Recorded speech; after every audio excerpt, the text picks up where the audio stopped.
Hello friends, नमस्कार। Welcome to my channel. तो चलिए स्टार्ट करते हैं आज का सेशन स्टार्ट करने से पहले आप लोगों से मैं बता देती हूँ कि जो लोग टेलीग्राम चैनल से नहीं जुड़े हैं जुड़ जाएं। यहाँ का पहला क्वेश्चन है कि काव्य जीवन की आलोचना है, यह कथन किसका है। ठीक है, तो ये कथन किसका है, ये है प्रेमचंद का कथन है। ठीक है, नेक्स्ट क्वेश्चन है हमारा कि कविता हमारे परिपूर्ण क्षणों की वाणी है, कथन किसका है। ठीक है, कविता हमारे परिपूर्ण क्षणों की वाणी है, यह कथन किसका है ये बताना है। तो यहाँ पर ऑप्शन नंबर आ है सुमित्रानंद पंत, बा है प्रेमचंद, सा है आचार्य शुक्ल और दा है नागेंद्र।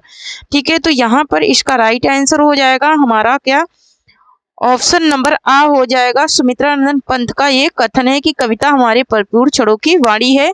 नेक्स्ट है कि काव्य आत्म विभक्ति है, आत्म अभिव्यक्ति है, यह कथन किसका है। गुलाब राय का है, नागेंद्र का है, आज्ञे का है या फिर महावीर प्रसाद द्विवेदी का है। ठीक है, तो यहाँ पर इसका राइट आंसर हो जाएगा हमारा क्या, ऑप्शन नंबर बा हो जाएगा, ये डॉक्टर नागेंद्र का कथन है। ठीक है, आज का हमारा ये तीसरा भाग है काव्य शास्त्र का, कल हमने दूसरा पढ़ाया था। ठीक है, नेक्स्ट क्वेश्चन है कि केवल मनोरंजन ना कविता का कर्म होना चाहिए, उसमें उचित उपदेश का भी मम्र होना चाहिए। आचार्य रामचंद्र शुक्ल का, पंडित राज जगन्नाथ का या फिर मैथिली शरण गुप्त का या फिर महावीर प्रसाद द्विवेदी का। तो ये किसका है, तो ये कथन, ये पंक्तियां किसकी है, तो ये मैथिली शरण गुप्त की है कि गुप्त की ये पंक्तियां हैं। नेक्स्ट क्वेश्चन है हमारा कि निम्न में से कौन सा रस विरोधी आचार नहीं है। क्या भामा नहीं है, या फिर दंडी, या फिर वामन, या फिर शंकुक। ठीक है, तो रस विरोधी आचार नहीं पूछ रहा है, तो यहाँ पर इसका राइट आंसर हो जाएगा हमारा क्या, ऑप्शन नंबर दा हो जाएगा, शंकुक ये रस विरोधी आचार नहीं है। ठीक है, नेक्स्ट क्वेश्चन देखेंगे। नेक्स्ट क्वेश्चन है हमारा कि निम्न में से कौन सा रसवादी आचार नहीं है। अभिनव गुप्त, भट्ट नायक, शंकुक या फिर भामा। तो यहाँ पर रसवादी आचार नहीं पूछ रहा है, तो रसवादी आचार कौन नहीं है ये बताना है। तो यहाँ पर इसका राइट आंसर हो जाएगा हमारा क्या, एक सेकेंड, यहाँ पर इसका राइट आंसर ऑप्शन नंबर दा हो जाएगा, ये भामा नहीं है। भामा क्या है, अलंकारवादी है। ठीक है, नेक्स्ट क्वेश्चन है कि हृदय की मुक्तावस्था रस दशा कहलाती है, यह कथन किसका है। रामचंद्र शुक्ल का है, महावीर प्रसाद द्विवेदी का है, आचार्य विश्वनाथ का है या फिर दंडी का है। ठीक है, ये किसका कथन है ये बताना है। हृदय की मुक्तावस्था रस दशा कहलाती है, तो ये आचार्य रामचंद्र शुक्ल का कहना है। ठीक है, नेक्स्ट क्वेश्चन है कि भारतीय वृत्ति का संबंध किस रस से है। भारतीय वृत्ति का संबंध अद्भुत रस से है, करुण रस से है, श्रृंगार रस से है या फिर रौद्र रस से है। ठीक है, तो यहाँ पर इसका राइट आंसर हो जाएगा हमारा क्या, ऑप्शन नंबर आ हो जाएगा, अद्भुत रस से है। ठीक है, नेक्स्ट क्वेश्चन है कि कौशिकी वृत्ति का संबंध किससे है। कौशिकी वृत्ति का संबंध किससे है, क्या रस श्रृंगार से है या फिर श्रृंगार रस से है या फिर शांत रस से है या फिर वीर रस से या फिर हास्य रस से। ठीक है, तो यहाँ पर कौशिकी वृत्ति का संबंध है वो है किससे, वो है हमारे श्रृंगार रस से। ठीक है, किससे है, श्रृंगार रस से है। नेक्स्ट क्वेश्चन है कि करुण रस को सभी रसों का मूल रसराज किसने माना है। सभी रसों का मूल रसराज किसने माना है, पंडित राज ने या फिर भरत ने या फिर भवभूति ने या फिर महिम भट्ट ने, किसने माना है ये बताना है। तो यहाँ पर इसका राइट आंसर हो जाएगा हमारा क्या, ऑप्शन नंबर सा हो जाएगा, भवभूति ने माना है। नेक्स्ट क्वेश्चन है कि काव्य शोभा करान धर्मान अलंकारान प्रशच्छते किसने कहा है। मम्मट ने, भरत ने, दंडी ने या फिर विश्वनाथ ने। तो यहाँ पर जो कहने वाले हैं वो है कौन, वो है मम्मट। ठीक है, ऑप्शन नंबर आ यहाँ पर राइट आंसर हो जाएगा। नेक्स्ट क्वेश्चन देखेंगे, जहां कारण के रहते हुए भी कार्य नहीं होता है, कारण होता है फिर भी कार्य नहीं हो रहा है, वहां कौन सा अलंकार होता है। विभावना, विरोधाभास, विभेषोक्ति या फिर दृष्टांत। ठीक है, तो यहाँ पर कौन सा अलंकार हो जाएगा कि जब कारण भी है लेकिन कार्य नहीं हो पा रहा है, वहां पर कौन सा अलंकार हो जाएगा, वहां पर विशेषोक्ति अलंकार हो जाएगा। ठीक है, विशेषोक्ति अलंकार हो जाएगा। नेक्स्ट क्वेश्चन है कि जहां प्रस्तुत के वर्णन से समानार्थक विशेषण शब्दों द्वारा अप्रस्तुत का बोध कराया जाता है, वहां कौन सा अलंकार होता है? ठीक है, वहां कौन सा अलंकार? विशेषोक्ति, समासोक्ति, अतिशोक्ति या फिर संदेह? कौन सा वहां पर कौन सा अलंकार होता है जहां पर समानार्थक विशेषण शब्दों का अप्रस्तुत बोध किया जाता है? वहां पर समासोक्ति अलंकार होता है। नेक्स्ट क्वेश्चन देखेंगे, छंद सूत्र के रचयिता कौन है? छंद सूत्र है ना, वाल्मीकि, पिंगल या फिर कुंतक या फिर दंडी। ठीक है, कौन हो जाएंगे? तो यहाँ पर इसका राइट आंसर हो जाएगा हमारा क्या? ऑप्शन नंबर बा हो जाएगा, पिंगल है। ठीक है, कौन है? तो पिंगल है छंद सूत्र के रचयिता। नेक्स्ट क्वेश्चन है कि छंदमाला किसकी रचना है? छंदमाला किसकी रचना है? केशवदास की, देवकवि की, मतीराम की, भिखारी दास की। ठीक है, तो यहाँ पर इसका राइट आंसर हो जाएगा हमारा क्या? ऑप्शन नंबर आ हो जाएगा, केशवदास की रचना है छंदमाला। नेक्स्ट क्वेश्चन है कि छप्पे के प्रथम 4 चरण किस छंद के होते हैं? छप्पे के प्रथम 4 चरण किस छंद के होते हैं? बरवे के, सोरठा के या फिर दोहा के या फिर रोला के। ठीक है, तो यहाँ पर इसका राइट आंसर हो जाएगा हमारा क्या? कि छप्पे के प्रथम जो 4 चरण होते हैं वो होते हैं किसके? वो होते हैं हमारे किसके? कौन से छंद के होते हैं? तो वो रोला के होते हैं। ठीक है, छप्पे में प्रथम 4 चरण रोला के होते हैं। नेक्स्ट क्वेश्चन देखेंगे, नेक्स्ट है कि व्यंजना शब्द शक्ति के कितने भेद होते हैं? 2 होते हैं, 3 होते हैं, 4 होते हैं, फिर 5 होते हैं। ठीक है, तो यहाँ पर इसका राइट आंसर क्या हो जाएगा? व्यंजना शब्द शक्ति के भेद पूछ रहा है तो ये 2 भेद होते हैं, शाब्दिक व्यंजना और अर्थी व्यंजना। ठीक है, नेक्स्ट क्वेश्चन है कि आचार्य भरत ने काव्य गुणों की संख्या कितनी मानी है? आचार्य भरत ने काव्य गुणों की संख्या कितनी मानी है? तो यहाँ पर मैंने बताया ना कि शब्दी व्यंजना,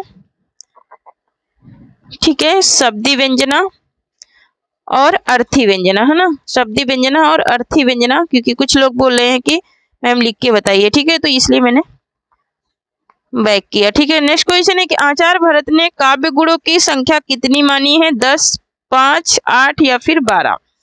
आचार्य भरत ने काव्य गुणों की संख्या कितनी मानी है? ठीक है, तो आचार्य भरत जो है वो काव्य गुणों की संख्या मानने वाले 10 हैं। ठीक है, 10 इन्होंने काव्य गुणों की संख्या मानी है। नेक्स्ट क्वेश्चन है कि काव्य शास्त्र के अनुसार शब्द में अर्थ कितने प्रकार से होता है? काव्य शास्त्र के अनुसार शब्द में अर्थ कितने प्रकार का होता है? 3, 2, 4 या फिर 5? कितने प्रकार का होता है? तो ये होता है कितने प्रकार का? तो ये होता है हमारा क्या?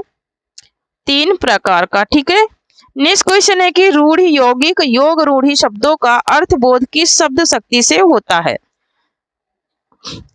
अविधा से, लक्षणा से, व्यंजना से या फिर तपतर्या से? किससे होता है? तो यहाँ पर इसका राइट आंसर हो जाएगा हमारा क्या?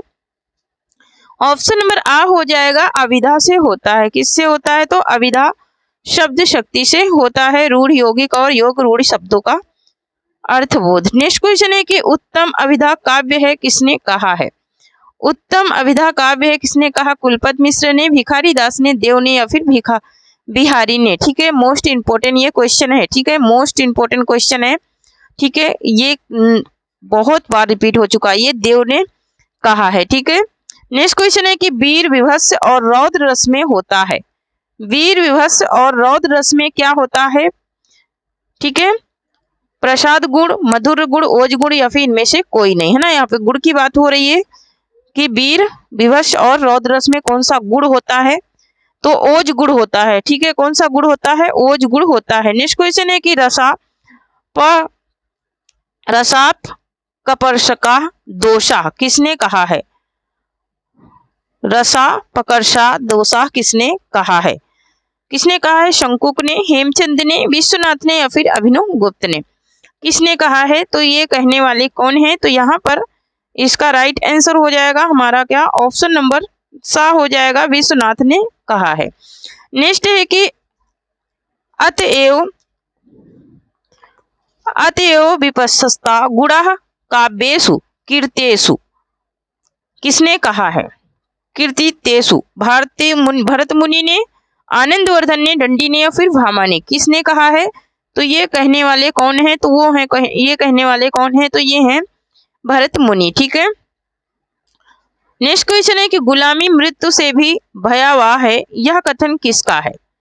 गुलामी जो है वो मृत्यु से भयावह सुकरात का है, प्लेटो का है, लोजाइनस का है, लोजाइनस का है या फिर मम्मट का है? तो ये प्लेटो का कथन है। नेक्स्ट क्वेश्चन देखेंगे। नेक्स्ट है कि प्लेटो के अनुसार ट्रेजेडी के लिए उपयुक्त मनोभाव है। ट्रेजेडी के लिए उपयुक्त मनोभाव पूछ रहा है। कैथरीसस, माइमोसिस या फिर हर्ष और चपलता या फिर भय और करुणा, इसमें मनोभाव कौन सा है? तो यहाँ पर इसका राइट आंसर हो जाएगा हमारा ऑप्शन नंबर दा हो जाएगा, भय और करुणा। नेक्स्ट क्वेश्चन है कि काव्य में त्रयोदशी तत्व की सबसे पहले व्याख्या किसने की? सबसे पहले व्याख्या किसने की? अरस्तु ने, सुकरात ने, प्लेटो ने या फिर होरेस ने? किसने की थी सबसे पहली व्याख्या काव्य के त्रयोदशी की? ठीक है, त्रयोदशी की व्याख्या किसने की थी? तो अरस्तु ने की थी। नेक्स्ट क्वेश्चन है कि कला के लिए कला का सबसे बड़ा समर्थक है। कला के लिए सबसे बड़ा समर्थक कौन है? अरस्तु है, क्रोचे है, हीगेल है या फिर लोनजाइनस है? तो यहाँ पर इसका राइट आंसर हो जाएगा हमारा ऑप्शन नंबर बा, क्रोचे। नेक्स्ट क्वेश्चन है कि नई समीक्षा का जनक किसे माना गया है? नई समीक्षा का जनक किसे माना गया है? लोजाइनस को या फिर हीगेल को या फिर विठलनाथ को या फिर I.A. रिचर्ड्स को? तो यहाँ पर इसका राइट आंसर हो जाएगा हमारा क्या, option number the I.A. Richards को माना गया है। नेक्स्ट क्वेश्चन है कि आचार्य शुक्ल ने व्यंजना के कितने भेदों का उल्लेख किया है? आचार्य शुक्ल ने व्यंजना के कितने भेदों का? 2 भेदों का, 3 भेदों का, 4 भेदों का या फिर 5 भेदों का? तो यहाँ पर इसका राइट आंसर हो जाएगा हमारा क्या, ऑप्शन नंबर बा हो जाएगा, 3 भेदों का इन्होंने उल्लेख किया है। नेक्स्ट क्वेश्चन, सभी रसों के उत्कर्ष में सहायक गुण है। सभी रसों के उत्कर्ष में सहायक गुण क्या है? ओज है, मधुर है, प्रसाद या फिर इनमें से कोई नहीं है। ठीक है, तो सभी रसों के उत्कर्ष में कौन सा गुण सहायक है? तो वो गुण कौन सा है? वो है प्रसाद गुण। ठीक है। नेक्स्ट क्वेश्चन है कि आचार्य मम्मट ने कितने काव्य दोषों का उल्लेख किया है? आचार्य मम्मट ने कितने काव्य दोषों का उल्लेख किया है? 50, 60, 70 या फिर 80? तो यहाँ पर इसका राइट आंसर हो जाएगा हमारा क्या, ऑप्शन नंबर सा हो जाएगा, 70 काव्य दोषों का उल्लेख किया है आचार्य मम्मट ने। नेक्स्ट क्वेश्चन है कि मधुबानी मीठी लगे बात कविन की उक्ति में कौन सा दोष है? ठीक है, उक्ति में दोष है। उक्ति में कौन सा? पुनरुक्ति दोष, किलकृष्ट दोष, संदिग्ध दोष या फिर असमर्थ दोष? ठीक है, तो यहाँ पर इसका राइट आंसर हो जाएगा हमारा क्या, ऑप्शन नंबर आ हो जाएगा, पुनरुक्ति दोष है। नेक्स्ट क्वेश्चन है कि काव्य को मानो मन की भावनाओं का सहज उच्छलन किसने कहा है? शेली ने, कीटस ने, विक्टर हुगो ने या फिर वुडवर्थ ने? तो ये किसने कहा है? ये कहने वाले कौन है? तो ये हैं वुडवर्थ। ठीक है, कौन है? तो वुडवर्थ है। नेक्स्ट क्वेश्चन है कि हिंदी साहित्य का प्रथम यथार्थवादी साहित्यकार इनमें से कौन है? प्रथम यथार्थवादी साहित्यकार कौन है? जयशंकर प्रसाद, निराला, प्रेमचंद या फिर उपेंद्रनाथ अस्क? तो यहाँ पर इसका राइट आंसर हो जाएगा हमारा क्या, ऑप्शन नंबर सा हो जाएगा, प्रेमचंद है। ठीक है, नेक्स्ट क्वेश्चन देखेंगे। नेक्स्ट क्वेश्चन है कि हिंदी में फ्रेटेंसी का सबसे अधिक प्रयोग किसने किया है? सबसे अधिक प्रयोग नागार्जुन ने, आज्ञे ने या फिर मुक्तिबोध ने या फिर गिरिजा कुमार माथुर ने? तो यहाँ पर इसका राइट आंसर हो जाएगा हमारा ऑप्शन नंबर सा, मुक्तिबोध ने किया है। नेक्स्ट क्वेश्चन है कि साहित्य शास्त्र में व्यंजना को कहा गया है? व्यंजना को रीति, ध्वनि, अलंकार या फिर रस, क्या कहा गया है? यहाँ पर इसका राइट आंसर हो जाएगा हमारा क्या, ऑप्शन नंबर बा हो जाएगा, ध्वनि कहा गया है। क्या कहा गया है? ध्वनि कहा गया है। नेक्स्ट क्वेश्चन है कि काव्य में त्रसदी ट्रेजेडी तत्व की सबसे पहले व्याख्या किसने की? सबसे पहले व्याख्या करने वाले कौन है? तो वो हैं सुकरात या फिर अरस्तु या फिर प्लेटो या फिर ही होरेस। तो यहाँ पर इसका राइट आंसर हो जाएगा हमारा क्या? ऑप्शन नंबर बा हो जाएगा। अरस्तु ने, ये पाश्चात्य शास्त्र से हैं, ठीक है, और ये अभी टीजीटी में भी क्वेश्चन बनने लगा है। पहले पीजीटी में ही आता था लेकिन अब टीजीटी में भी बनने लगा है। यहाँ पर देखिए, बेनेदिते क्रोचे का काव्य शास्त्रीय सिद्धांत किस नाम से विख्यात है? ठीक है, तो ये विख्यात है किस नाम से? तो ये विख्यात है, एक सेकेंड, ये विख्यात है अभिव्यंजनावाद के नाम से। ठीक है, नेक्स्ट क्वेश्चन है कि होरेस का काव्य संबंधी सिद्धांत है। होरेस का काव्य संबंधी सिद्धांत कौन है? दैवी सिद्धांत, विवेचन सिद्धांत, औचित्य सिद्धांत या फिर उदंत सिद्धांत। तो यहाँ पर इसका राइट आंसर हो जाएगा हमारा क्या? ऑप्शन नंबर सा, औचित्य सिद्धांत। नेक्स्ट क्वेश्चन है कि साहित्य में विरेचन शब्द का सर्वप्रथम प्रयोग किसने किया? विरेचन शब्द का सर्वप्रथम प्रयोग किसने किया? सुकरात ने, प्लेटो ने, अरस्तु ने या फिर रिचर्ड ने? किसने किया था? तो यहाँ पर इसका राइट आंसर हो जाएगा हमारा ऑप्शन नंबर सा हो जाएगा, अरस्तु ने किया था। नेक्स्ट क्वेश्चन है कि काव्य में औदित्य का हास्य करने वाला तत्व है। औदित्य का हास्य करने वाला तत्व साधु भाषा, विचारोद्भावना की क्षमता या फिर अति संचितता या फिर समुचित अलंकार। तो यहाँ पर इसका राइट आंसर हो जाएगा अति संचितता। क्या हो जाएगा? अति संचितता हो जाएगा। नेक्स्ट क्वेश्चन है कि नई समीक्षा शब्द का सबसे पहले प्रयोग किसने किया? रेनाल्ड्स ने या फिर प्रो स्पेनबर्ग ने या फिर वुडवर्थ ने या फिर मैथ अर्नाल्ड ने? किसने किया था सर्वप्रथम प्रयोग? तो ये करने वाले कौन थे? तो ये थे हमारे कौन? प्रोफेसर फ्रिशनांड। नेक्स्ट क्वेश्चन है कि द यूज ऑफ पोइट्री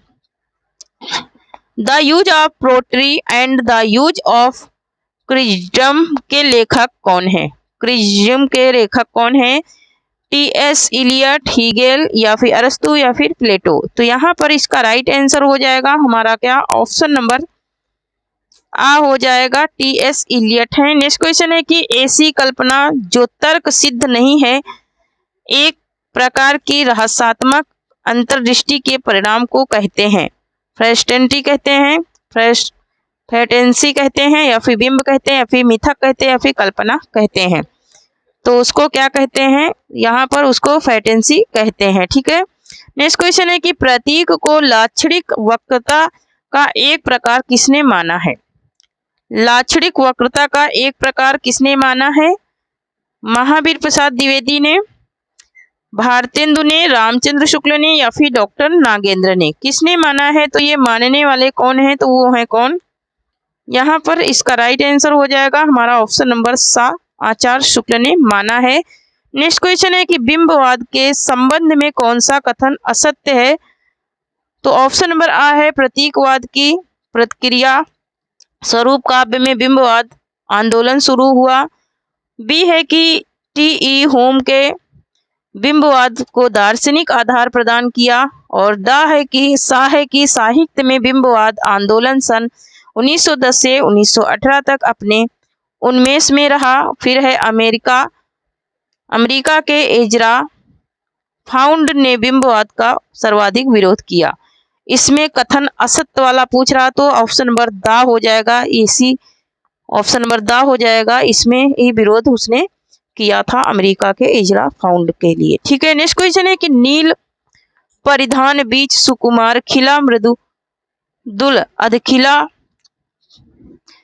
अधखुला अंग खिला ही ज्यों बिजली का फूल मेघ बन बीच गुलाबी रंग। पंक्ति में अलंकार क्या है? उपमा है, उत्प्रेक्षा है, रूपक है या फिर दृष्टांत है? तो यहाँ पर इसका राइट आंसर हो जाएगा हमारा क्या? ऑप्शन नंबर क्या हो जाएगा हमारा कि नील बीच परिधान, है ना? क्या है परिधान? मैंने क्या पहने हैं? कपड़ा। तो ये इसमें क्या हो जाएगा? उत्प्रेक्षा अलंकार हो जाएगा। ठीक है, यहाँ पर उपमेय को उपमान मान लिया गया है। ठीक है, नेक्स्ट क्वेश्चन देखेंगे। नेक्स्ट क्वेश्चन है हमारा कि जहाँ समानार्थक विशेषणों से प्रस्तुत के वर्णन द्वारा अप्रस्तुत का बोध कराया जाए वहाँ कौन सा अलंकार होता है। जहाँ समानार्थक विशेषणों से समासोक्ति, सहयोक्ति या फिर विनोक्ति या फिर विक्रेक्ति, ठीक है, व्यक्तिरेक, ठीक है। तो यहाँ पर इसका राइट आंसर हो जाएगा हमारा समासोक्ति, ऑप्शन नंबर आ राइट हो जाएगा। नेक्स्ट क्वेश्चन देखेंगे। नेक्स्ट क्वेश्चन है हमारा कि न कांत माफी निर्मूषम निर्भूषम विभाति वनिता मुखम, यह अभिमत किसका है? रुइयट का है क्या? ठीक है, क्या रुइयट का है या भामा का है, फिर जयदेव का या फिर मम्मट का है? ठीक है, तो यहाँ पर इसका राइट आंसर हो जाएगा ऑप्शन नंबर दा हो जाएगा। अरे कहाँ पे लग गया, ठीक है, एक सेकेंड है ना, एक सेकेंड में चेंज करती हूँ। बा नहीं होगा, दा होगा, मम्मट का है, ठीक है, मम्मट का है, ठीक है। ये कथन किसका है? तो ये मम्मट का कथन है, ठीक है। थैंक यू फ्रेंड्स, आज के लिए इतना ही। तब तक के लिए जय हिंद, जय भारत। हमारे काव्य शास्त्र के टोटल जो क्वेश्चन थे वो कंप्लीट हो चुके हैं, ठीक है। आप लोग टेलीग्राम चैनल से जुड़ जाइए, वहां पर आप लोगों को इनकी PDF मिल जाएगी, ठीक है। और जो लोग अभी तक चैनल को सब्सक्राइब नहीं करे हैं, प्लीज चैनल को सब्सक्राइब करें, लाइक करें और शेयर करें, जिससे आप लोगों को न्यू टॉपिक्स की वीडियो मिलते रहे, ठीक है। और हमारे चैनल पे जा करके आप कंटेंट की वीडियो भी आपको मिल जाएंगी। थैंक यू, जय हिंद।